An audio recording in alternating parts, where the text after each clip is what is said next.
अब आगे पढ़ाने वाली बारी आई। पढ़ाने वाली बारी आई तो हमने क्या किया कि शुरू में वो डॉटेड लाइनें होती है ना, ऐसे करके डॉट होती है कि हम लिखना सिखाने से पहले वो जब अगर बाजार से बनी बनाई भी बुक लेकर आएंगे तो पहले वो डॉटेड आएंगी, straight line, slanting line, horizontal, vertical kind of, और कर्व्ड लाइन ऐसे करके। बच्चा जब पहली सीधी लाइन पर मान लो लाइन खींचना शुरू करता है, he will never draw straight.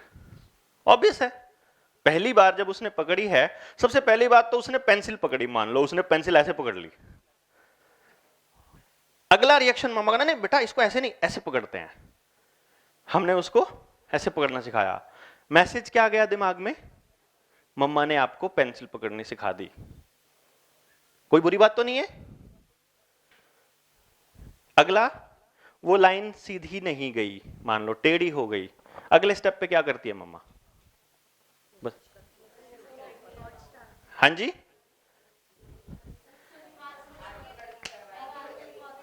एक एक करके करते हैं। हाँ जी, हाथ पकड़ के लिखवा देंगी पहली बार में जब।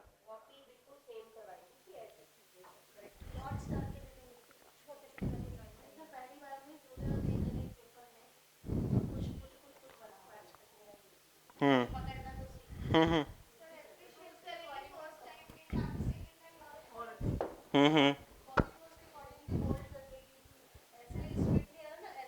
हम्म, ठीक है। और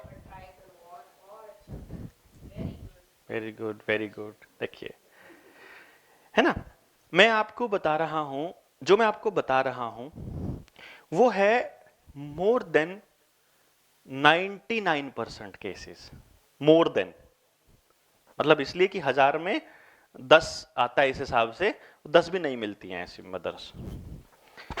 होगा क्या, पहले लाइन टेढ़ी चली गई ना गलती से, आप तो टीचर हैं, आप तो सारी टीचर्स हैं, आप में से भी सिर्फ एक मदर ने बोला कि तू पहले पकड़ना तो सीख, बना तेरे से जो बनता है।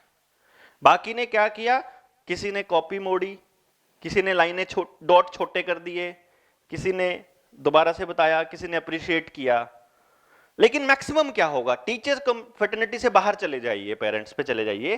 पेरेंट्स क्या करेंगे, जिनकी मम्मी 10वीं तक पढ़ी है, 12वीं तक पढ़ी है, और मेरे ख्याल से बहुत सारी पॉपुलेशन है ऐसी, मेजोरिटी में ये ऐसी पॉपुलेशन है, मेजोरिटी पढ़ी लिखी नहीं है, तो वो क्या करेंगी कि वो डॉटेड लाइन जैसे ही उसने गलती करी, वो इरेजर लेके सबसे पहले उसको मिटाती हैं।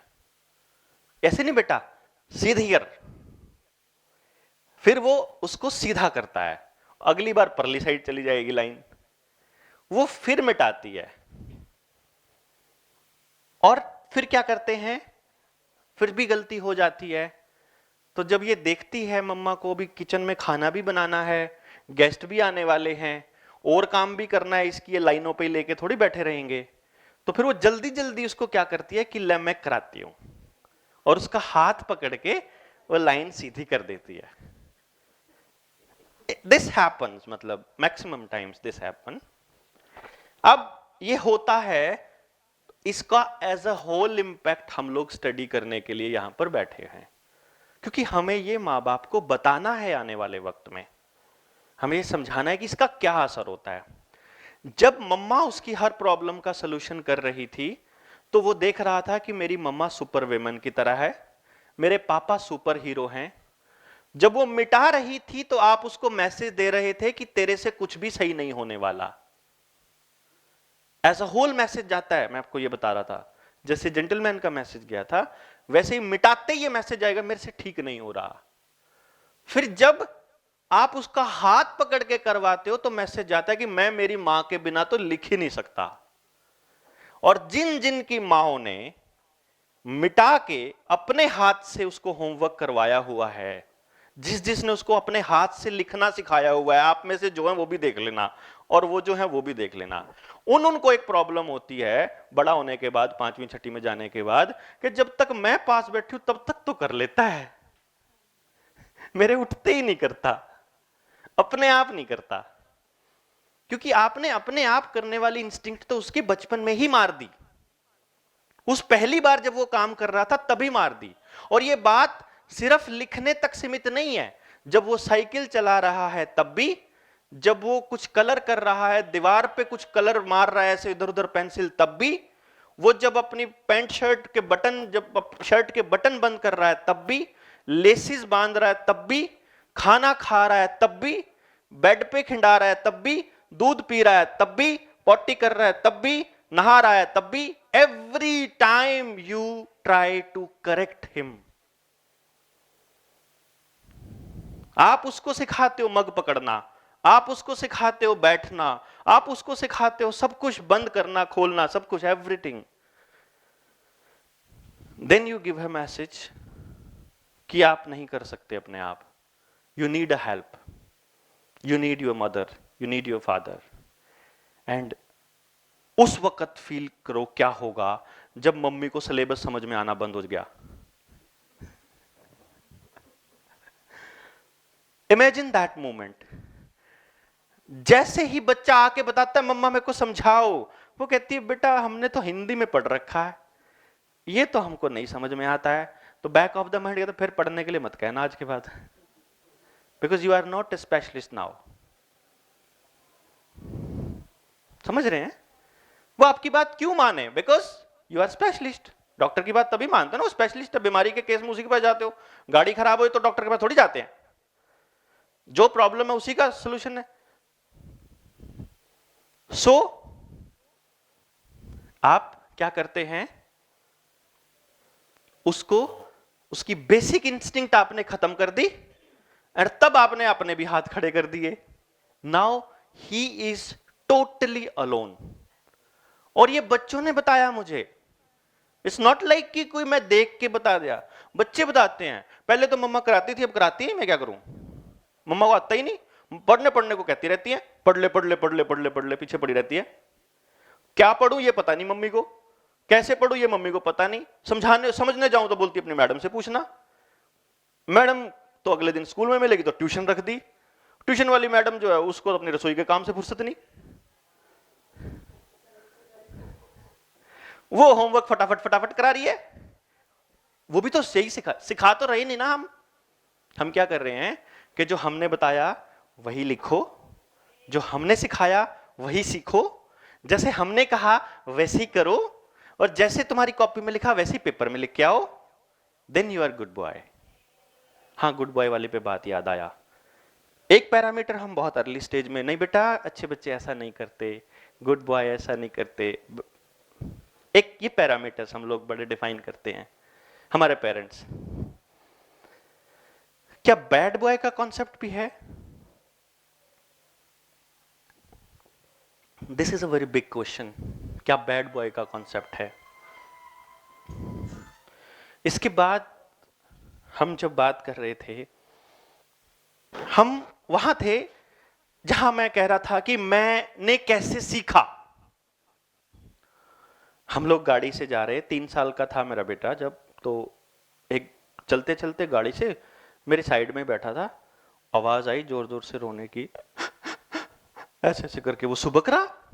मैंने उससे पूछा क्या हुआ बेटा, क्या हो गया भाई, एकदम से रोना शुरू कर दिया बिना ही कुछ बोले या करे। एंड देन ही सेड, आप तो कह रहे थे कि रेड लाइट पे रुकना होता है, आप तो रुके नहीं। ऐसे होंगे ना आपके पास, आप तो ऐसा कह रहे थे। और स्टार्ट क्राइंग। मैं गाड़ी साइड में लगाई, उसके हाथ जोड़े, बेटा गलती हो गई, सॉरी, आज के बाद ऐसा नहीं करूंगा। I never defended my self.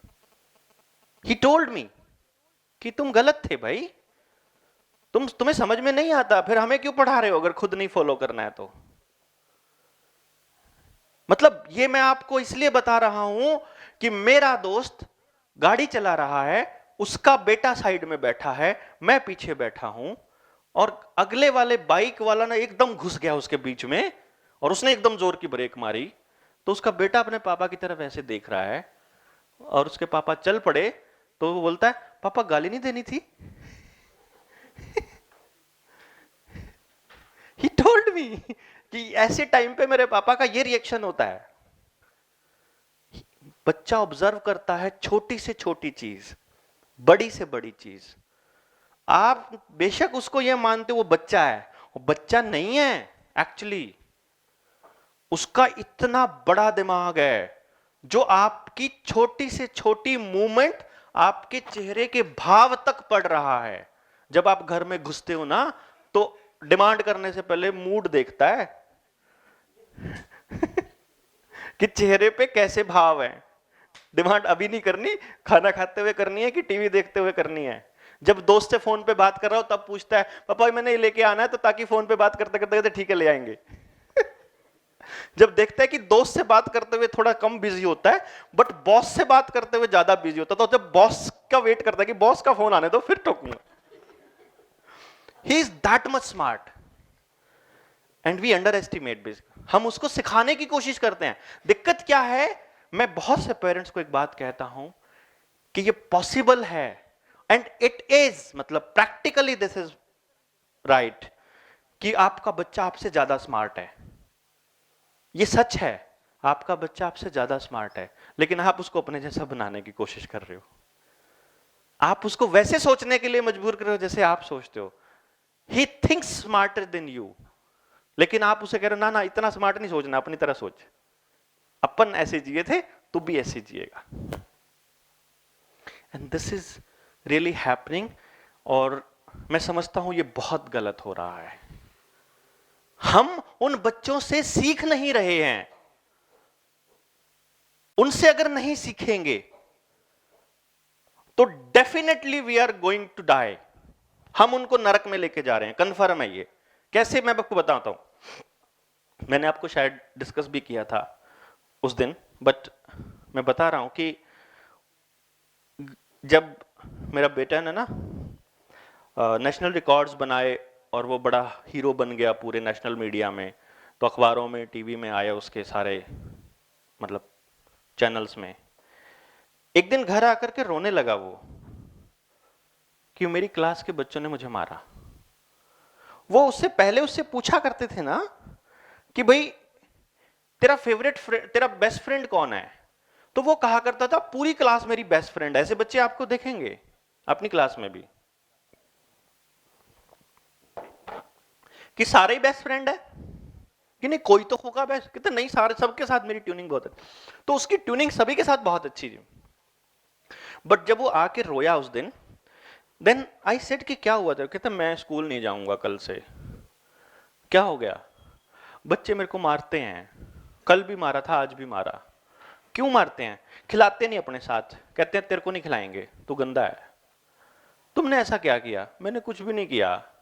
फिर क्यों कहते हैं, वो कहते हैं कि मेरी तेरी वजह से ना हमारी मम्मी हमको पीटती है, कि तुम्हारी क्लास में तो यशस्वी, उसके कौन सा दो सिर है, वो भी तो कर लेता है इतना, तू भी कर। कि वो इतना याद कर लेता है, उसके पास इतनी अचीवमेंट्स हैं, वो अखबारों में आ रहा है, वो टीवी में उसके इंटरव्यू आ रहे हैं, तो तुम क्यों नहीं कर सकते, why can't you learn. And वो, मतलब मैं उसको ऐसे देखता हूं कि ओ, मतलब इसका मतलब कि मेरा बेटा अगर उनसे ऊपर है तो ये मेरे बेटे के लिए प्रॉब्लम है। बिकॉज वो बच्चा उसको अपने साथ एक्सेप्ट नहीं कर रहा, क्योंकि उसके मां बाप उसके ऊपर इस बात का प्रेशर डाल रहे हैं। 4 दिन पहले तो उसकी मम्मी फोटो खिंचाने आई थी घर, और 4 दिन के बाद उसका बच्चा मेरे बच्चे को मार रहा है, वो उसको अपने पीयर ग्रुप में नहीं रख रहा है। इसका मतलब क्या हुआ कि जो दौड़ है ये मेरे बेटे को पूरी सोसाइटी से अलग कर देगी। अलग थलग पड़े हुए अपने बच्चे को मैं लेके कहां जाऊंगा भाई।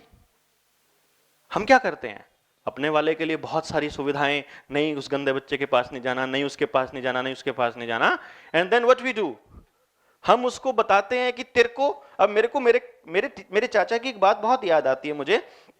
बचपन में ना वो मुझे बोलते, एक बार 5वीं में था तब मैं, तू किसके साथ बैठता है क्लास में, मैं तो कहीं भी बैठ जाता हूँ, सबसे अगली लाइन में होता हूँ, कोई बैठे मेरे साइड में मुझे नहीं फर्क पड़ता। तुम्हारी क्लास में कौन है सबसे इंटेलिजेंट, अब मैं भी ठीक ठाक इंटेलिजेंट था, तो मैंने कहा बस एक वो है 2 नाम लिए, तो बात सुन। मैं कहा हाँ, अपने से होशियार बच्चे के साथ बैठा कर। मैंने कहा क्यों, बस अपने से होशियार के साथ बैठा कर। मैं कहा उनके पेरेंट्स थोड़ी बैठने देंगे मेरे को, फिर मैं उनके बच्चे से कम होशियार हूं। So why will he they allow? उनके वाले तो मना कर देंगे कि अपने से कम होशियार के साथ नहीं बैठना, अपने से कम अच्छे के साथ नहीं बैठना। तो ऐसे किस किस के साथ बिठाएंगे हम?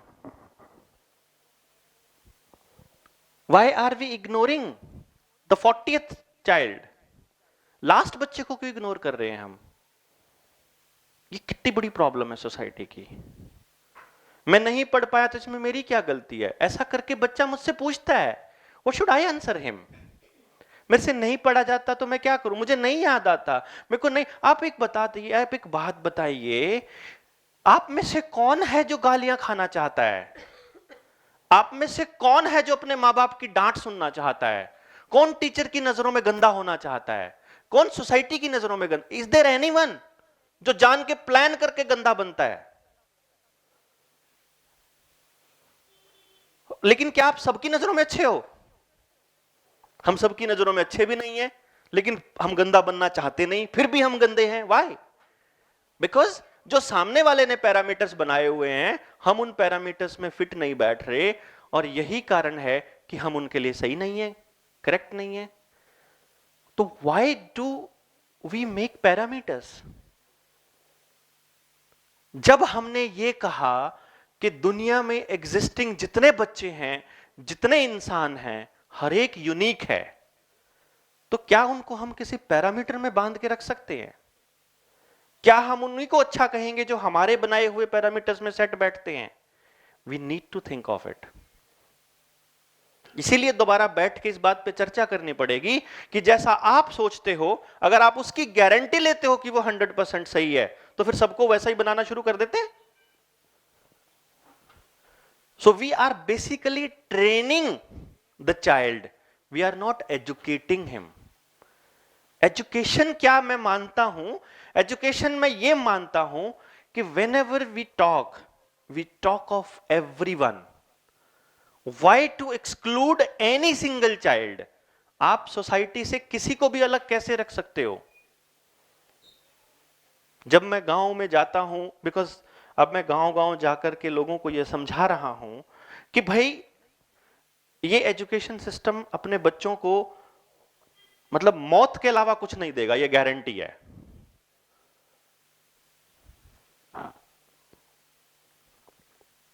क्योंकि सिस्टम ने या लोगों ने जिंदगी नौकरी को ही मान लिया, और हमारा सिस्टम टॉप पर 3 बच्चों को भी एडजस्ट करने की हैसियत नहीं रखता। जितने स्कूल आसपास हैं पूरी दिल्ली में, टॉप पर 3 बच्चों को भी एडजस्ट नहीं कर पाता सिस्टम,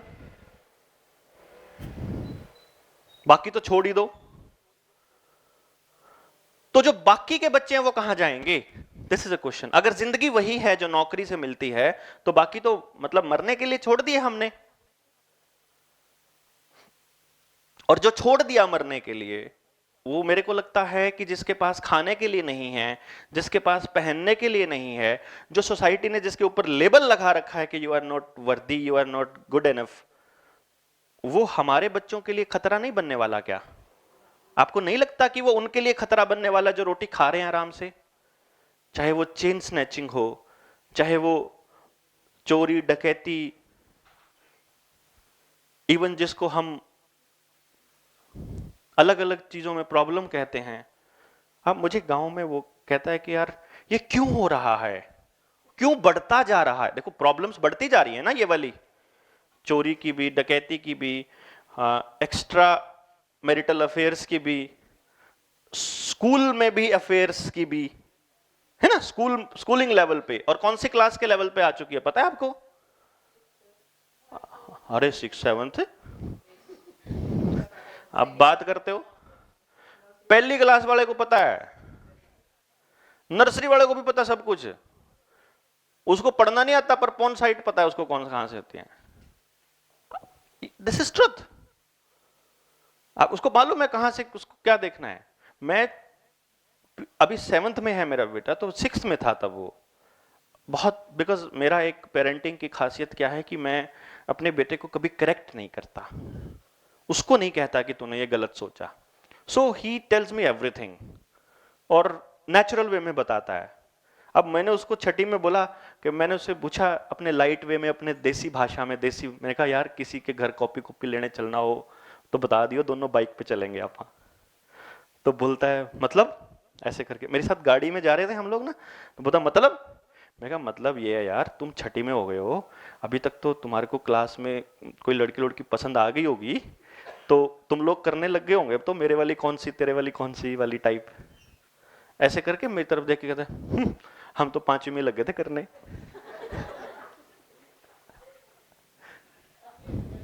आप लेट हो गए पूछने में।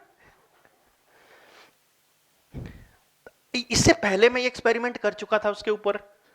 मैं ये देख चुका था कि बच्चे की जो ये इस तरह की जो चीजें हैं बच्चों में कहां से आ रही हैं, किस तरह से आ रही हैं, और क्या क्या टीवी इसके लिए जिम्मेदार है, या क्या मतलब मोबाइल इसके लिए जिम्मेदार है। तो इन चीजों को हम देखने की कोशिश कर रहा था। तो क्या इस सोसाइटी में अभी आई है बच्चों तक पहली क्लास की, या पहले भी थी। तो मैं देख रहा हूं ये तो मोबाइल के आने से बहुत पहले से ही है। क्या होता कि पहले अकेलापन थोड़ा कम मिलता था बच्चों को, तो इसलिए उसका एक्सपोजर कम हो पाता था। आसपास सभी लोग, ज्वाइंट फैमिलीज वगैरह होती थी, बड़ी फैमिली होती थी, तो एक्सपोजर कम होता था, तो दिखता ही नहीं था कि इसके दिमाग में ये चल रहा, दिमाग में तो चल रहा होता था। अब मैं उसको देखता हूं कैसे कैसे ट्रांसफॉर्म होता है। जब वो 4th में था तो मैंने एक एक्सपेरिमेंट किया, 4थी क्लास में होते हुए। मैंने उसकी मदर को बोला, पूनम मैं अब की बार ना, इस बार इसको पूरा गंद खिंडाने का मौका दूंगा, और अब के गर्मी की छुट्टियों में ना इसकी कोई क्लास नहीं लगाऊंगा, कोई स्विमिंग नहीं, कोई आर्ट क्लास नहीं, कोई चेस क्लास, कुछ नहीं, इसकी पूरा दिन वेला। एंड मैं इसको ऑब्जर्व करूंगा कि क्या करता है पूरा दिन वेला होकर के। आमतौर पे मैं क्या करता हूं कि क्योंकि वो इकलौता है, तो मुझे उसके अंदर वो शेयरिंग वाली हैबिट डालनी होती थी, तो मैं हर 2 महीने में अपने भांजे भतीजे जो हैं वो बुलाता लेता था, मतलब ऐसे करके। तो कोई ना कोई यार दोस्त का बच्चा आ गया, कोई 4 दिन, कोई 10 दिन, ऐसे करके रह गया। और एवरीवन ट्राइज कि यार देवेंद्र के साथ तो बच्चे को फायदा ही होना है, तो भेज दो, वो खुश होकर भेजते थे। अब क्या है कि सारे भांजे भांजियां सब आ गई मेरे घर में, 4 बच्चे छोटे और एक वो, 5 हो गए। सुबह ही 5 बजे उठ जाते, पार्क में दौड़ जाते, खेलते रहते, जबरदस्ती दूध पिलाने लाना पड़ता, फिर खेल गए, फिर खाना वगैरह, सब ऐसे जैसे नॉर्मली होता है कि खेलने में ही पूरा दिन लगे हुए हैं पागलों की तरह। दोपहर में मुश्किल से उनको रोकते कि भाई गर्मी गर्मी, जब ज्यादा गर्मी होती है तो 10 बजे आ जाया करो, और उसके बाद घर में रह के खेला करो। इस प्रोसेस में 1 महीना बीत गया, सारे बच्चे वापस चले गए। देन स्कूल में जाने वाले 2 दिन बच गए। मैंने रात को बैठा, मैंने कहा विनी चल एक खेल खेलते हैं, एक थोड़ा सा बात करते हैं। हाँ बताओ।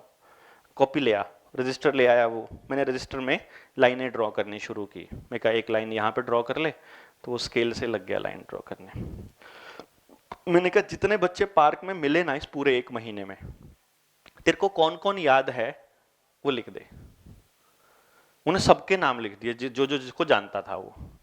फिर मैंने बोला कहाँ कहाँ रहते हैं अब वो लिख दे। किसी का पता था, किसी का नहीं पता था। कौन सी क्लास में है वो लिख दे। लिख दिया सब कुछ। अब ये लिख, इनके साथ कौन सा खेल खेलता था तू। किसी के साथ दौड़ रहा है, किसी के साथ लुका छिपी खेल रहा है, किसी के साथ क्रिकेट खेल रहा है, किसी फुटबॉल के साथ लगा, तो ऐसे करके उन्हें लिख दिया। एंड देन अब लिख कि इसकी कौन सी बात तुम्हें बहुत अच्छी लगती है। तो उसने वो अच्छी बातों में लिख दिया, ये हमें खेलने के लिए टॉयज दे देता है। ये 4थी में था, जो उनके लेवल के जो बातें होती हैं। बट द अलार्मिंग सिचुएशन क्या थी कि अब ये लिख कि तेरे को इसकी कौन सी बातें अच्छी नहीं लगती हैं। तब वो बता रहा है ये मुझे यहां हाथ लगाता है, ये मुझे जबरदस्ती किस करता है, ये मुझे लिप्स पे किस करता है, ये ऐसे गोदी में बिठाता है तब अच्छा नहीं लगता। और वो एक एक बात उसने लिख के मुझे बताई कि ये वाले लड़के हैं जो मुझे अच्छे नहीं लगते। देन मैंने पूछा कि क्या तुम्हें ये अपनी जिंदगी में दोबारा चाहिए, तुम्हें इनके साथ खेलना है, नहीं खेलना तो क्रॉस मार दे इन पे। उनके नाम के ऊपर मैंने उसके हाथ से क्रॉस लगवा दिया, ये कहीं दिख जाए तो तू फिर अब अवॉइड कर जाना। उसको अवॉइड कर लिया। But the conclusion of the whole research, फिर मैंने और बातें भी बहुत सारी पूछी, उनका रिजल्ट क्या निकला मैंने देखा। क्योंकि हम अपने बच्चे को 1 साल बड़े बच्चे या 1 साल छोटे बच्चे के साथ खेलने से तो मना नहीं करते, तो 12वीं वाला बच्चा जो है वो ग्रेजुएशन वाले बच्चे के साथ बात कर रहा है खुल के, तो 12वीं वाला 10वीं वाले के साथ भी कर रहा है, और 10वीं वाला 8वीं वाले के साथ भी कर रहा है, और 8वीं वाला इंटर्न कर कर करके पहली वाले के पास आया पड़ा है। तो जो एक अडल्ट हैप्पीली मैरिड लाइफ का जो आइडिया है और जो कॉन्सेप्ट है और जो ज्ञान है, वो सारा ज्ञान पहली क्लास के बच्चे के पास पहुंचा हुआ है। फर्क सिर्फ इतना है कि अगर मैं अभी आपके कान में कुछ बोल दूं और आप आगे बताने लगो वहां तक, तो यहां तक आते आते उसका मतलब ही कुछ और हो जाएगा। बस फर्क सिर्फ इतना है कि एग्जैक्ट बात ट्रांसफर नहीं हो रही है एज इट इज। जिसने जैसा समझा, देखा, सोचा, जिसका जैसा दिमाग, वो वैसा कॉन्सेप्ट बनाया और अगले को पेल दिया बस। दैट्स वाई हमारे पास वो सारा नॉलेज ऑलरेडी सबसे छोटे बच्चे के पास भी है। इसलिए किसी चीज से भाग नहीं सकते, किसी चीज से को अवॉइड नहीं कर सकते। आप ये नहीं कह सकते कि इसके साथ नहीं भेजेंगे लेकिन इसके साथ भेजेंगे, जिसके साथ भेज रहे हो उसके साथ वो सिक्योर है। It's not true. ऐसा आप श्योर नहीं हो सकते। तो इसलिए आपको हर बच्चे पे काम करना पड़ेगा, इसलिए आपको हर मां बाप पे काम करना पड़ेगा, क्योंकि आपके बच्चे को किससे नुकसान होगा आपको भी नहीं पता। छोड़ नहीं सकते किसी को भी। दैट्स वाई मैंने ये सोचा कि मैं अपने बच्चे को टॉपर बना दूंगा, बट रहना तो इसी सोसाइटी में है। सोसाइटी पे काम नहीं किया तो बच्चे पे काम नहीं होगा, ये कंफर्म है। जो जैसा भी है, बुरा है, अच्छा है, अच्छी बातें पता है, किसी को बुरी पता है, उसको वैसा का वैसा एक्सेप्ट करना पड़ेगा, और एक्सेप्ट करके ही उसके ऊपर काम करना पड़ेगा। क्योंकि मैं ये मानता हूं कि जिसके दिमाग में 24 घंटे पॉर्न साइट चलती हो, बड़े बंदे के, बड़ा बंदा जो है, उसको भी अगर अपनी पसंद का काम मिल जाए तो काम का नशा अलग ही होता है, बशर्ते कि आपको उसमें मजा आना चाहिए। भूल जाता है वो सब कुछ, नहीं रहता कुछ भी ध्यान, बशर्ते कि उसको मजा आना अपने काम में चाहिए। क्योंकि अपने काम से बड़ा नशा कोई नहीं होता। बिकॉज वहां से आपको इज्जत मिलती है, वहां से आपको एक्सेप्टेंस मिलती है, वहां से आपको फाइनेंशियल मदद भी मिलती है, वहां से आप सोसाइटी में एक बेहतर इंसान के तौर पे एमर्ज करते हो। So it is very important कि उस बच्चे को किसी एक चीज या दो चीजों की लत बचपन में ही पड़ जाए, जिनको करते हुए वो टीवी भी भूल जाए, वो मोबाइल भी भूल जाए।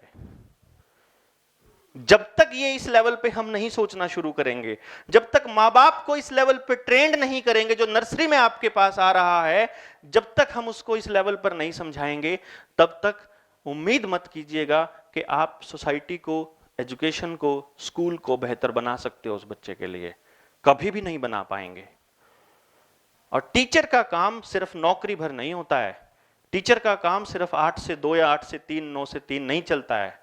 टीचर का काम दिन रात चलता है। एक मोमेंट के लिए भी आप अपने बच्चों से अलग नहीं हो सकते। अगर आप एक मोमेंट के लिए भी उनसे अलग सोचना शुरू कर दिया तो आप टीचर नहीं हो, फिर आप सैलरीड पर्सन हो, फिर आप सिर्फ सैलरी ले रहे हो, फिर आप अपने आप को टीचर मत कहो। क्योंकि this is the most challenging job, most challenging job. हां, हाईली पेड है कि नहीं, हमें इज्जत मिलती है कि नहीं, ये एक सेकेंडरी पार्ट है, बट ये सबसे चैलेंजिंग जॉब है, मैं ये मानता हूं। क्योंकि आपका काम है आपकी क्लास में पढ़ने वाले, बैठने वाले और आपको सुनने वाले हर बच्चे की उस प्रॉब्लम की जड़ तक जाना, उसका रीजन ढूंढना, उसके लिए प्रयास करना। मेरा यह मानना है प्रयास सबसे इंपॉर्टेंट है। मैं यहां आपके बीच आया हूं, यह मेरा प्रयास है, और इस प्रयास को कोशिश कर रहा हूं कि आप इसको एक्सेप्ट कर लें, आप अपना प्रयास बना लें। हम नहीं कहते हम दुनिया बदल देंगे, स्कूल बदल देंगे, सिस्टम बदल देंगे, हम ये कहते हैं हम प्रयास तो कर रहे हैं, कम से कम हम इस दिशा में सोच तो रहे हैं। और जैसे ही आप सोचना शुरू करोगे, जैसे ही उस बच्चे को आप मैसेज दोगे कि तुम गलत हो गए, कोई बात नहीं, we accept you as what you are, वो एक बार और टेस्ट करेंगे कि खामखाई तो नहीं कह रहे, सच्ची में एक्सेप्ट करते हैं कि नहीं। एक बार, दो बार और उसकी गलती को वैसे ही एक्सेप्ट कर लेना, कोई चक्कर नहीं बेटा, कोई टेंशन नहीं, हमने भी की बचपन में ऐसी गलतियां। उसके बाद वो आपका गुलाम हो जाएगा, कन्फर्म है। ऐसे बच्चे देखे होंगे आपने। जैसे ही आपने उसको एक्सेप्ट किया, वो बच्चा आपका हो गया, फिर आप उसे जो कहेंगे वो कहेगा इस मैडम की तो सारी मान लेता, इसकी नहीं मानता। ऐसे बहुत स्मार्ट टीचर्स हैं जो एक्सेप्ट करना जानते हैं उस बच्चे को, with their mistakes, with their defaults, with their faults. इसलिए इट्स वेरी इंपॉर्टेंट कि हम उनको एक्सेप्ट करें जैसे वो हैं।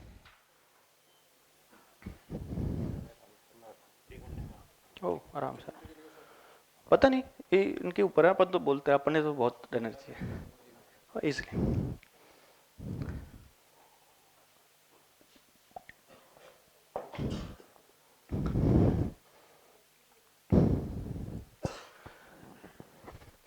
तो ये कुछ बेसिक्स हैं जिन पे हम देखिए, इनके ऊपर discussion is the most important part. जैसे ही आपको एक पार्ट पे समझ आएगा तो अगले पे मूव कर जाएंगे हम। और अच्छा, चाय पानी का किसी को लगा है क्या तलब?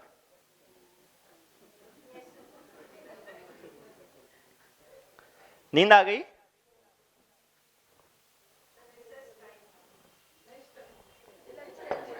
वो घड़ी ना फिक्स है, मतलब ना भी देखो तो भी यार इस टाइम कुछ हो रहा है वो क्या चक्कर है? वही ना, वो आप 11 बजे के हिसाब से सेट है। अच्छा, एक बात बताइए सिंपली, मेरे ख्याल से ये बिना ब्रेक का लॉन्गेस्ट लेक्चर सुना होगा आपने, 1.5 घंटे तक का। ऐसा होता है? तो क्या ऐसा होता है कि हम 1.5 घंटा कॉन्टिन्यूस कनेक्टेड रहते हैं? कनेक्शन बीच में टूटता ही टूटता है। मेरा मकसद सिर्फ इतना सा था कि क्लास में अगर बात बच्चे की समझ में आ रही है, अगर वो उससे रिलेटेड है, तो आपके साथ वो जल्दी कनेक्ट होता है। दिक्कत क्या हो रही है कि जो तूपड़ मेथड है या जो मार्किंग वाला है नंबर, वही ये इस क्वेश्चन का आंसर ये है, लिख लाई, और वो कनेक्ट ही नहीं होने देता टीचर को बच्चे के साथ। और ये बिगेस्ट प्रॉब्लम मैं महसूस करता हूं कि स्कूल में जो सबसे बड़ी प्रॉब्लम है वो कनेक्शन की प्रॉब्लम है, कि बच्चा कनेक्ट नहीं हो पा रहा, कहीं भी नहीं कनेक्ट हो पा रहा। कहीं भी नहीं का मतलब है, इसके पीछे एक और बड़ा कारण मैं मानता हूं, वो ये है कि मकसद क्या है। यानी कि आपका बच्चा पैदा करने का मकसद क्या है, मतलब पेरेंट का, किसी का भी, ये बहुत इंपॉर्टेंट है। दूसरा, आप, ये तो एक वो हो गया, अगर इसको थोड़ा स्पिरिचुअल लैंग्वेज में बात की जाए, और ऐसा किसी से अगर सुना हुआ आपने, किसी आध्यात्मिक गुरु से, कि आप सेलेक्ट नहीं करते हो बच्चा कौन आए आपके घर में, बच्चा सेलेक्ट करता है कि मेरे पेरेंट्स कौन होने चाहिए। और वो इस बेसिस पे डिपेंड, और इस बेसिस पे होता है कि आप जब कंसीव करते हो तो आपके दिमाग में क्या है। और ये ट्रुथ है, इसमें कोई वो नहीं है। आपका बच्चा किस दिशा में जा रहा है, वो दिशा वही है जो आपने तब डिसाइड की थी जब उसके लिए आप प्लान कर रहे थे कि मेरा बेटा बड़ा होकर मेरे लिए मकान बनाएगा, पैसा कमाएगा, मेरी सहारा बनेगा बूढ़ापे का, या बहुत पढ़ लिख के बड़ा अफसर बनेगा। वो उस दिशा में जा रहा है ऑलरेडी। एक आधा तो ऐसा होता है ना, बड़ा होकर अपने को गुंडा बनाऊंगा मैं तो अपने वाले को, ऐसा भी होते हैं बड़े सारे, ठीक है। तो वो जा रहा है उस वक्त, वो उस वक्त गलती से उन्होंने कॉन्सेप्ट ले लिया तो वो बनेगा ही, मतलब डेफिनेटली। इसकी थोड़ी अगली कड़ी में अगर हम बात करें, तो जिस जगह पे आप आज बैठे हैं उसका मकसद क्या है, ये समझना भी बहुत जरूरी है। क्योंकि हमारे यहां टीचर कौन बनता है ये आपको भली भांति पता है। पता है, जो टीचर बनना चाहता है वो बनता है, या मतलब अब देखिए, एक बच्चा जब 10वीं के मार्क्स आते हैं उसके बेसिस पे उसको एडमिशन मिलता है। अगला भाई स्ट्रीम मिलती है नंबरों के बेसिस पर, फिर उसको कॉलेज मिलता है, फिर उसको पढ़ाई मिलती है। फिर उसको प्लेसमेंट मिलता है। जिसको प्लेसमेंट नहीं मिलता है वो यूपीएससी की तैयारी करता है, यूपीएससी की छोड़ के वो स्टेट सिविल्स की तैयारी करता है, वो जिसका लगता है कि यार अपने बस की ये खेल नहीं है वो फिर एसएससी की तैयारी करता है, सब इंस्पेक्टर के लिए, या आर्मी में एनडीए के लिए, या फिर ग्रेजुएशन के बाद कोई कंपनी ज्वाइन कर ली या और दूसरी चीजों के लिए, तो वो ज्वाइन करता रहता है ऐसे करके ना। जो जो बच जाते हैं आखिर में ना, फिर सोचते हैं कि और कुछ नहीं मिल रहा है तो चलो जेयूटी कर लेते हैं, बीएड कर लेते हैं।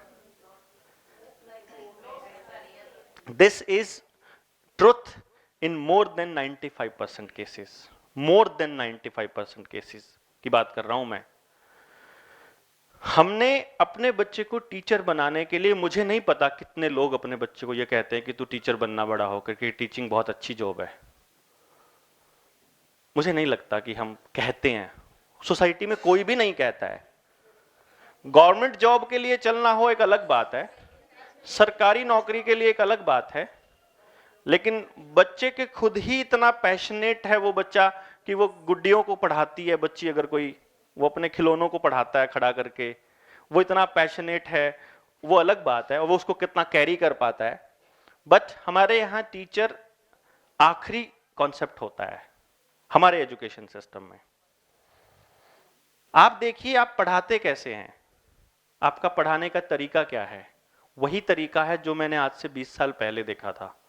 मैं जब स्कूल में था और आज जब मैं स्कूल देखता हूं, उससे इतर क्या आपको फर्क महसूस होता है? कैसे? पहले जो टीचर पढ़ाते थे वो भाई खड़े हो जाओ जरा किताब पढ़ो, हम अपने बच्चों को पहले चैप्टर समझाते हैं, हम अपने बच्चों से पूछते हैं हाँ भाई समझ आया या नहीं आया, अच्छा तू चल छोड़, तुझे समझ आया, सबसे लास्ट वाला तू बता, जिसका देखते हैं कि जिसका ध्यान इधर उधर है, हम पहले बच्चों से पूछते हैं, नहीं तो आगे बढ़ने का कोई फायदा ही नहीं, बच्चा शोर मचाएगा। जी, यदि उससे पूछेंगे ही नहीं कि समझ आया नहीं आया तो अगले स्टेप पे जाने का कोई फायदा नहीं। हाँ बिल्कुल ठीक है बात, उसका फायदा नहीं है। This is an idealistic situation which you are talking about.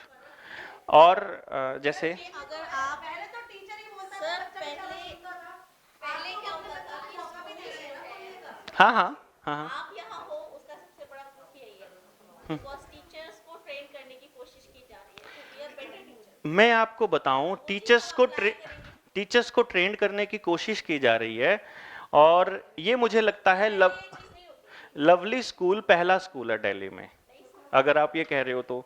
मान लो मैं, अगर मेरे को कह रहे हो, और जो दूसरे सेमिनार्स की जहां तक मैं कहता हूं, जैसे सीबीएसई के सेमिनार्स आपने देखे होंगे। सीबीएसई के सेमिनार्स क्या करते हैं, आपको एक मॉड्यूल देते हैं, एक मॉड्यूल देते हैं, वो बना बनाया मॉड्यूल होता है, करिकुलम फ्रेमवर्क है, उसको लेके करते हैं, आपको सिखा देते हैं और आप आ जाते हैं। जहाँ तक मैं आप किसी की बात नहीं, हाँ हाँ बिल्कुल कहिए। कि मेरा एक एम होता है बच्चों को इंडिपेंडेंट। बिल्कुल। मैं पहला सेंटेंस ही ये बोलती हूँ कि आप इंडिपेंडेंट बनिए, क्योंकि हाँ हाँ नहीं नहीं, हाँ हाँ इसकी जरूरत नहीं है। हाँ हाँ मैं बड़े नहीं नहीं, बैठे बैठे रहिए। हाँ बच्चों की आदत होती है, एक छोटा सा एग्जांपल है कि अपना होमवर्क पूरा करना तो दूसरे दिए ना कॉपी टीवी पर रहे हो। एग्जैक्टली। और अभी न्यू सेशन शुरू तो मैंने इसी बात थीम को लिया इसका कि तुम लोग इंडिपेंडेंट बनोगे, बुक्स पड़ोसी क्लास से नहीं हायर करके लाओ। बिल्कुल अब मान लीजिए पूर्वेश कि मैंने मेरी क्लास में एक भी बच्चा साइड वाली किताब क्लास से किताब नहीं लेता। बिल्कुल बिल्कुल। बी अलर्ट अबाउट इट कि आप दोगे तो वो क्यों दे रहा है दूसरा, इस बात को मैंने डाल दिया कि आपको किताब मांगनी ही नहीं है। बिल्कुल क्यों? क्योंकि मैं सिर्फ 3 दिन अलर्ट रही, चौथे दिन सारे बच्चे 35 के 35 बच्चों को सिखाया। बिल्कुल। आप यही क्लास मांग के नहीं, क्योंकि मैंने एक कॉन्सेप्ट क्रिएट किया कि यू आर डिपेंडेंट, ये इंडिपेंडेंट। ये जो बात है ना, ये आपने इस सेशन में लागू की है। ये आपने ये कहा कि हमने 3 दिन अलर्ट रही और उसके बाद चालू हो गया, मतलब it is still happening. Continue था, लेकिन इस बार मैं बड़ा फोर्सली है क्योंकि पिछले साल पिछले साल मैंने काफी कब देखा इस चीज को, पिछले साल ऑब्जर्व किया। हाँ तो यही चलता है, उसी बात, हर वक्त यही चलता रहता है, पिछले साल तक भी इन्होंने ऑब्जर्व किया, यही चलता रहता है। उसको कवर अप किया। हाँ बेसिकली हम क्या कर रहे हैं, हम वही कर रहे हैं जो आपने कहा, और जो आपने कहा हम क्या कर रहे हैं कि जैसा हम कह रहे हैं वही सही है, जो हम तरीका बता रहे हैं वही सही है। एजुकेशन सिस्टम पहले सिर्फ घरों में भी चेंज हुआ है, स्कूलों में भी चेंज पहले सिर्फ बच्चे को पढ़ाया जाता था, आज बच्चा इतनी एक्टिविटीज करे पढ़ने बिल्कुल। की। देखिए, जब जब हम बात करते हैं ग्रोथ की, ओवरऑल ग्रोथ की, तो नहीं, आप बहुत सही कह रहे हैं, हम इसी एंगल पे बात, हाँ हाँ, एजुकेशन सिस्टम की हम बात कर रहे हैं, इसी पे हम, हमारा पर्पस ये है बात करने का। मैडम ने कहा कि आज को करिकुलर एक्टिविटीज बहुत ज्यादा होती हैं, ठीक है। आपको इन को करिकुलर एक्टिविटीज के पीछे माँ बाप क्या सोचते हैं आपको पता है? As a parent, as a parent तो सर मैं भी अच्छा सोचती हूँ कि हाँ बच्चा कहीं कोई फील्ड तो उसे समझ में आ रही है तो वो ग्रो कर रहा है। वो अब ग्रो मेरा कर, बेटा क्रिकेट में इंटरेस्ट लेता है हम्म, तो वो उसको आप कितना भी खिला लो जी, और खिलाने के बाद भी अगर मैं उससे कहूंगी बेटा 1 घंटा पढ़ ले तो वो पढ़ लेता है, पढ़ लेता है। थकता नहीं है वो। क्या ऐसा भी हुआ कि उसके पापा ने उसे कभी समझाने की कोशिश की हो कि बेटा क्रिकेट में बहुत पॉलिटिक्स चलती है और तू कोई सिंगल गेम ले ले और हम कोई सिंगल गेम लेके खेलते हैं तो उसमें ज्यादा ग्रोथ होएगी? नहीं, हमने आज तक कुछ ऐसी कोशिश नहीं की। लेकिन ऐसे करते हैं। देखिए, जो हम बात कर रहे हैं, this is more than 95% people. Exception, वो बात 5% हम छोड़ के चले हुए हैं। वो 5% हम इसलिए छोड़ के चले हुए हैं क्योंकि उसके दो कारण हैं, और दो की बजाय उसका एक ही कारण मैं समझता हूं कि चाहे एक्सीडेंटली चाहे डेलिबरेटली आपके पेरेंट्स ने आपकी ऐसी पेरेंटिंग कर दी कि आप अपने काम से खुश हैं। अगर आप खुश हैं तो आप अपने बच्चे को खुश होने का पूरा हक देंगे, आप उसको पूरा मौका देंगे, आप उसको पूरी फ्रीडम देंगे, सिर्फ और सिर्फ अगर आप खुश हैं तो। और इसका सिर्फ एक ही कारण है, ये जो 5% है ना, वो यही लोग हैं। क्योंकि जिस वक्त साइना नेहवाल पूरी दुनिया में नंबर 1 रैंक पे आई तो उसका एक इंटरव्यू आया कि मेरे पापा मुझे 4 बजे उठा के ले जाते थे स्कूटर पे, मैं नींद में ऊँघती हुई जाती थी और मेरे पापा मेरे को पूरा दिन वहां पे प्रैक्टिस कराते थे और मैं इस तरह से बहुत स्ट्रोंग हो गई और मैं कर गई। और मेरे जो कोच हैं मिस्टर प्रकाश पादुकोण, वो बहुत बढ़िया मुझे कोचिंग भी उन्होंने दी। ये उन्होंने मतलब ऐसा कुछ करके बताया। तो क्या साइना नेहवाल के पापा की वजह से वो वहां पहुंची, या साइना नेहवाल वैसी थी, या प्रकाश पादुकोण वैसा कोच था? इस पे क्या हुआ कि मैं उस वक्त अपने बेटे को टेनिस खिलाने के लिए लेके जाया करता था, he was just 5 year old. तो मैंने देखा कि उसके इंटरव्यू के बाद इमीडिएटली जहां पे जो टेनिस की क्लास थी, वो सर्दियों के दिनों में उसका इंटरव्यू आया था, और जहां टेनिस क्लास 6 बजे शुरू होती थी उसके बाद वो 5 बजे शुरू हो गई। उसके इंटरव्यू के बाद कुछ पेरेंट्स ने इंसिस्ट किया कोच को कि हम अपने को सुबह सुबह जल्दी लेकर आया करेंगे, और ये कंटिन्यूअस हुआ। इसके थोड़े से अगर दूसरे पैरामीटर्स पे गौर करें तो Deepika Padukone was also an international badminton player. खुद प्रकाश पादुकोण, उसके पापा, इंडिया के बहुत बेहतरीन कोचेज में होते हुए भी अपनी बेटी को बैडमिंटन में कंटिन्यू नहीं करा पाए और उसे बैडमिंटन छोड़ना पड़ा बीइंग एन इंटरनेशनल प्लेयर। वो इंटरनेशनल खेल चुकी थी। अगर प्रकाश पादुकोण इतने अच्छे कोच होते तो सारे ही बच्चे फिर वैसे बनने चाहिए थे। अगर उसके पापा की वजह से वो बन पाई तो फिर सारे जो जिन के पापा सुबह उठा के ले जाते हैं फिर सारे बनने चाहिए थे। अगर साइना नेहवाल की वजह से बन पाई तो जो इतनी स्ट्रगल करते हैं वो सारे बन जाते। But it never happens. हमारे यहां जो जोर लगा रहे हैं, अगर गलती से या डेलिबरेटली, या तो मां बाप इतने अवेयर, इतने इंटेलिजेंट, इतने ऑब्जर्वर, तगड़े ऑब्जर्वर हैं कि वो उस बच्चे की हर एक्टिविटी को ऑब्जर्व करके, कैलकुलेशन करके, उससे पूछ के कैलकुलेट करके उसको उस दिशा में या तो ले जा रहे हैं, या गलती से मां बाप चाहता था और वो उसी चीज के लिए बना था बाय चांस। वो 5% लोग are happy in this India, in this country. ये इंडेक्स है, हैप्पीनेस इंडेक्स, पूरी रिपोर्ट है, और आप अपनी सोसाइटी में देख पाते हो कि more than 95% people in India are not happy with the job they are doing. Infrastructure मिलेगा, वो रिपोर्ट मैंने भी पढ़ी थी, उसमें सिर्फ इंफ्रास्ट्रक्चर बोला गया था कि अनएम्प्लॉयमेंट है, क्लीन इंडिया नहीं है, हॉस्पिटल फैसिलिटीज नहीं है।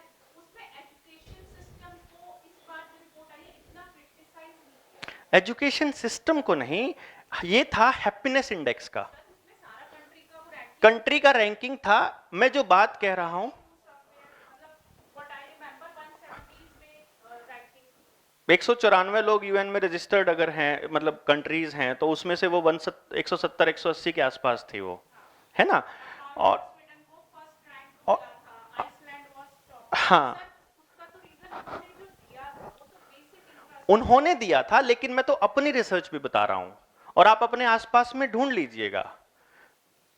मतलब हमारे यहाँ आसपास सोसाइटी में आपको कैसे लोग मिलेंगे, आप देख लीजिए। मतलब इट्स नॉट, एक और बात बताऊं मैं आपको, जो मैं आपको बता रहा हूं वो मैं अपनी फाइंडिंग्स बता रहा हूं, जो मैं आपको बता रहा हूं अपना तजुर्बा शेयर कर रहा हूं आपके साथ।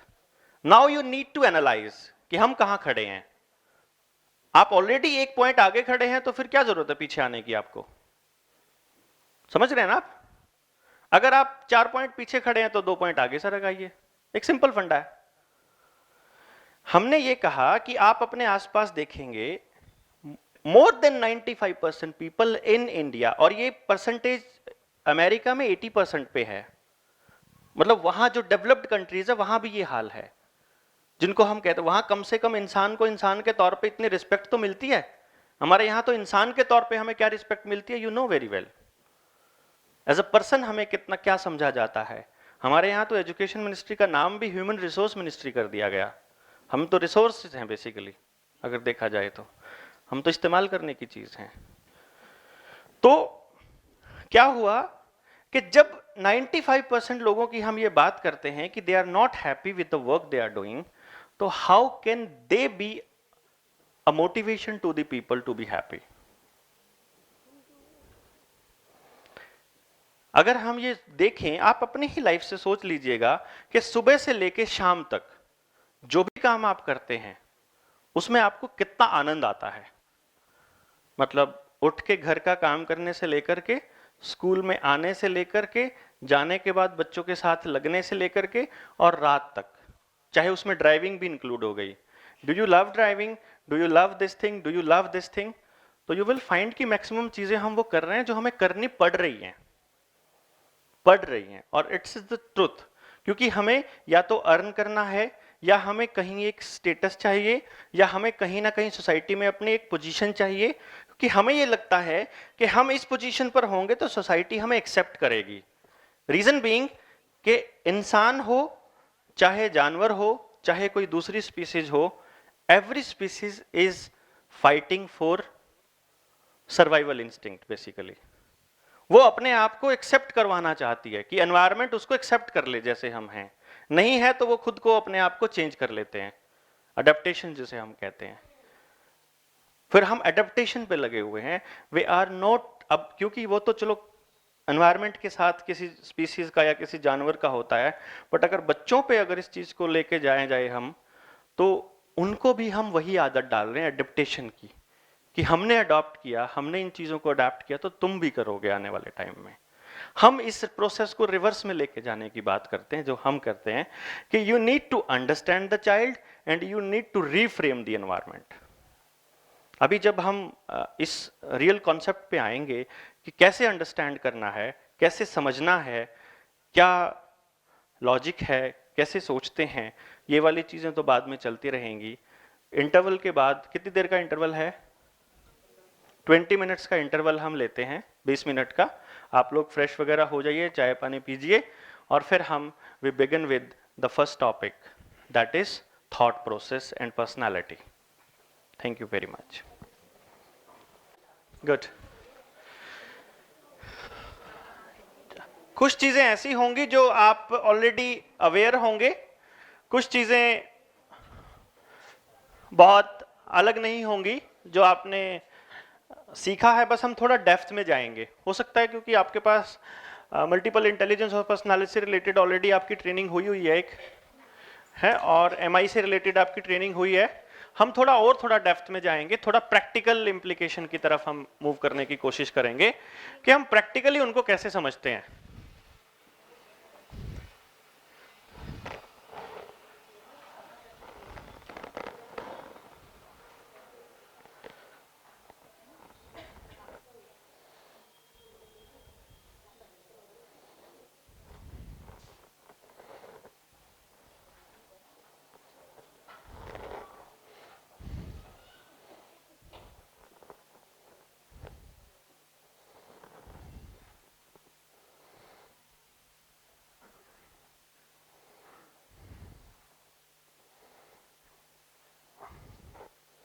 वाईफाई कनेक्शन है यहाँ पे? वाईफाई सर कॉन्फ्रेंस हॉल में नहीं आता। यहाँ पे नहीं आता।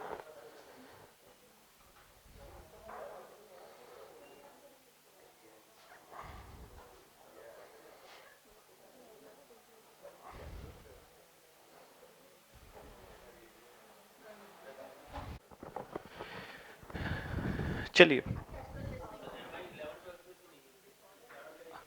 ओके, चलिए कोई बात नहीं, हम शुरू करते हैं। हाँ, मल्टीपल इंटेलिजेंस से पहले हम थोड़ा सा इस बात पे फोकस करते हैं कि कोई भी इंसान सोचता कैसे है, डिसीजन मेकिंग किस बेसिस पर लेता है। ये पहला सवाल होगा, क्योंकि जब भी आपको करियर से रिलेटेड डिसाइड करना है, इवन आपको शर्ट भी खरीदनी है, आपको मोटरसाइकिल, कार, कुछ भी खरीदना है, घर बनाना है, कोई भी डिसीजन लेना है लाइफ का मेजर, शादी करनी है, तो आपका जो बेसिक थॉट प्रोसेस होगा वो वही रहेगा जैसे आप पैदा हुए हो, जैसा आपका दिमाग का ओरिजिनल ब्रेन है। वो आप नहीं, उस थॉट प्रोसेस को रोक नहीं सकते, उसको बदल नहीं सकते। तो इसलिए जब हमें यह पता चल जाए कि हमारा बच्चा जो क्लास में है और जो हमारा स्पाउस है, हमारा कोलीग, जो पार्टनर है, दोस्त है, उसकी ओरिजिनल मैन्युफैक्चरिंग ये है, उसकी बेसिक थॉट प्रोसेस ये है, तो और आप इसको नहीं बदल सकते, तो देन इट इज ईजियर कि आप उसको एक्सेप्ट कर लें। जब आपको पहले ही मालूम है, मान लीजिए हम मैरिटल काउंसलिंग में, प्री मैरिटल काउंसलिंग में हम दोनों को, लड़का और लड़की को, हम ये बताते हैं कि देखो तुम्हारी होने वाली बीवी का जो सोचने का तरीका है वो इस तरह का है, वो चीजों को ऐसे लेती है, अब तुम और तुम ऐसे लेते हो, तो ये सिचुएशंस आएंगी, तो तुम्हें इस तरह से बिहेव अगर तुम करोगे तो डिस्प्यूट नहीं होगा, यहां पे तुम कॉन्ट्राडिक्टरी आएगा तुम्हारा विचार, और अब जब आएगा आपको मालूम है तो फिर कोई इशू नहीं है। अगर वो आप मान लो मैं अपने पापा से कुछ मांगने गया या मैं उनको कुछ कहने गया, और जैसे ही उन्होंने मुझे कुछ कहा, तो मैं अपनी मम्मी को बोला मेरे को पता था ये ऐसे ही कहेंगे, अब मेरे को पता था वो ऐसे ही कहेंगे, तो कोई दिक्कत नहीं है। मतलब if we already have some assumptions कि वो ऐसा, जैसे छोटा बच्चा है ना, कि जा अपने पापा को बोल, नहीं पापा नहीं देंगे, पता है बच्चे को कि मेरे पापा मेरी बात नहीं मानेंगे या मानेंगे, उनको मालूम है, तो घर में कौन मान सकता है, दादा मानेंगे, दादी मानेंगे, कौन, तो वो देखते हैं कि किसका। तो एक इंसान के 3 बिहेवियर होते हैं बेसिकली, ये आपको समझना पड़ेगा। एक वो है जो इन्नेट बिहेवियर है, पैदाइशी बिहेवियर, जिसकी अभी हम बात करेंगे। पहले हम पैदाइशी बिहेवियर को देख ले। दूसरे नंबर पे आता है अडॉप्टेड बिहेवियर। ये अडॉप्टेड बिहेवियर जो होता है, आमतौर पे फिर जैसे बच्चा बोला, मम्मी ने चपेट लगा दी, तो समझ जाएगा कि ये वाली बात आगे से बोलूंगा तो चपेट पड़ेगी, तो उसने अडॉप्ट कर लिया, आगे से दिमाग में आ रहा है वही बात, लेकिन बोलेगा नहीं। ठीक है ना? जैसे कई बार आपको ऐसा लगेगा नहीं ये तो ऐसे नहीं करता, वो नहीं करता इसका ये मतलब नहीं है वो नहीं सोचता, वो सोच रहा है, सिर्फ कर नहीं रहा, क्योंकि आपने रूल बना रखा है स्कूल में, आपने फोर्सफुली, जैसे आपने कहा था कि हमने फोर्सफुली उसको ऐसे करा, तो उनको पता है कि ये रूल है, मैडम गुस्सा होंगी इससे, तो वो बिहेवियर नहीं शो करेगा, लेकिन उसके अंदर से तो आवाज वही आएगी ना जो ओरिजिनल है, वो नहीं जा सकती। और तीसरा बिहेवियर है कंटेक्चुअल। वो बिहेवियर वो होता है जब इंसान अपनी एक किसी कुर्सी पर बैठा है।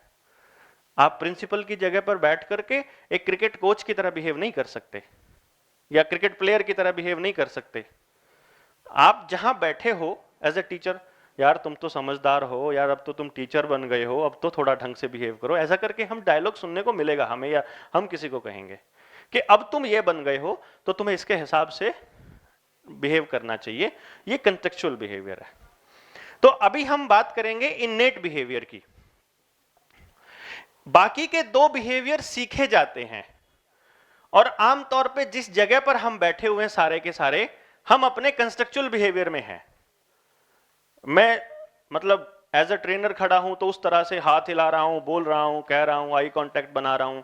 आप उस हिसाब से, क्योंकि एज अ टीचर हैं तो जब आप क्लासरूम में होते हो तब आपका ये वाला मोड होता है जो मेरा मोड है ना। और फिर घर में जाते हैं तो हम एक बाप की तरह बिहेव करते हैं, माँ की तरह बिहेव करते हैं, बहन की तरह, मतलब अलग अलग इंसान से हम अलग अलग कंटेक्स्ट में बात करते हैं। वो हमारा कंस्ट्रक्चुअल बिहेवियर है और अडॉप्ट हमने कर ही लिया है। अडॉप्ट हम कैसे करेंगे? ओरिजिनल नेचर के हिसाब से अडॉप्ट करेंगे। यानी कि जैसे हम ये कह देते हैं कि हर बच्चे के ऊपर एनवायरनमेंट का असर होता है। एक्चुअली किसी को ये नहीं पता कि एनवायरनमेंट का कितने % असर होता है। कोई कहता है कि ये तो सारा का सारा एनवायरनमेंट के हिसाब से चलता है बच्चा। कोई बच्चे के ऊपर बिल्कुल असर नहीं होता एनवायरनमेंट का। किसी बच्चे पे आधी बातों का होता है, आधी बातों का नहीं होता है। ऐसे ही होता है।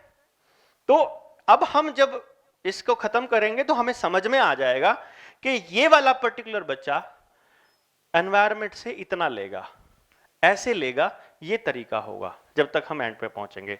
तो पहले हम बेसिक नेचर समझ लें, जितने टाइप के पैटर्न्स बिहेवियर हैं, थॉट प्रोसेस का जो पैटर्न है पहले हम वो समझ लें, तो हमें अपने आसपास के लोग दिखने शुरू हो जाएंगे।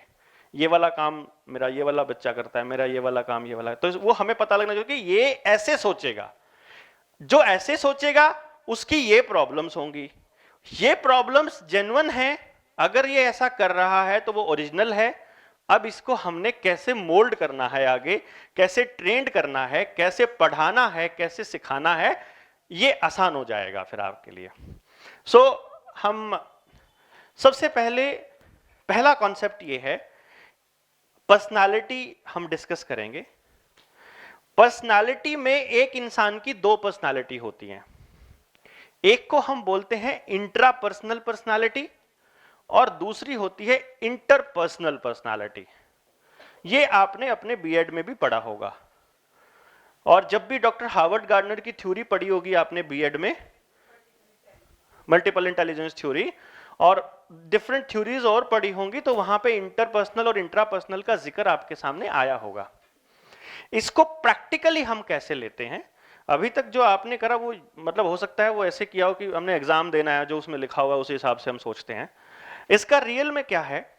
इंट्रापर्सनल पर्सनालिटी का मतलब है, इंट्रा का मतलब अपने आप से रिलेटेड होता है, खुद से, यानी मैं खुद में क्या हूं, खुद में क्या हूं, ओरिजिनली क्या हूं। और इंटरपर्सनल का होता है कि लोग मुझे कैसा देखते हैं। इसका मतलब जब मैं अपने स्पाउस के साथ हूं, अपने बच्चों के साथ हूं, अपने माँ बाप के साथ हूं, या ऐसे किसी शख्सियत के साथ हूं जो मेरे इतने क्लोज है और इतना ज्यादा मेरे साथ रहता है कि मेरी कुछ भी चीज हिडन नहीं है, ओरिजिनल नेचर मेरा बाहर दिख रहा है सबको, कि मैं सोते टाइम कैसे पड़ा होता हूं, मैं खाता कितना अच्छे से हूं, मैं बैठता कैसे हूं, मतलब पसर के बैठता हूं कि सीधा, या मतलब मेरा जो ओरिजिनल है कि कोई फर्क नहीं पड़ता कोई देख रहा है कि नहीं देख रहा, वो इंट्रापर्सनल है।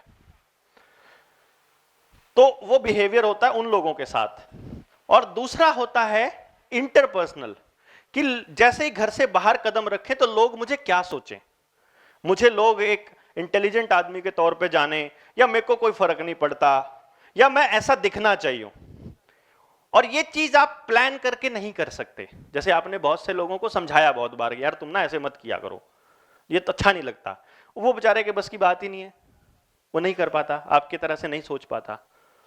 तो वो इंटरपर्सनल इंटेलिजेंस है, वो पर्सनालिटी है। दैट मीन्स कि अच्छा, ये दोनों चीजें सेम भी हो सकती हैं और डिफरेंट भी हो सकती है। ऐसे बच्चे भी आपने देखे होंगे जिनकी मम्मी आपको शिकायत लगाएगी कि घर में तो ये टिक के ही नहीं बैठता, आप कहोगे नहीं नहीं बहुत अच्छा बच्चा, यहां तो कोई दिक्कत नहीं है इसको। या आप उसको कहते हो कि आपका बच्चा क्लास में इस तरह की शरारतें करता है, वो कहेगी नहीं मैडम मेरा बच्चा तो बहुत अच्छा है घर में। तो बेसिकली उस बच्चे की इंट्रापर्सनल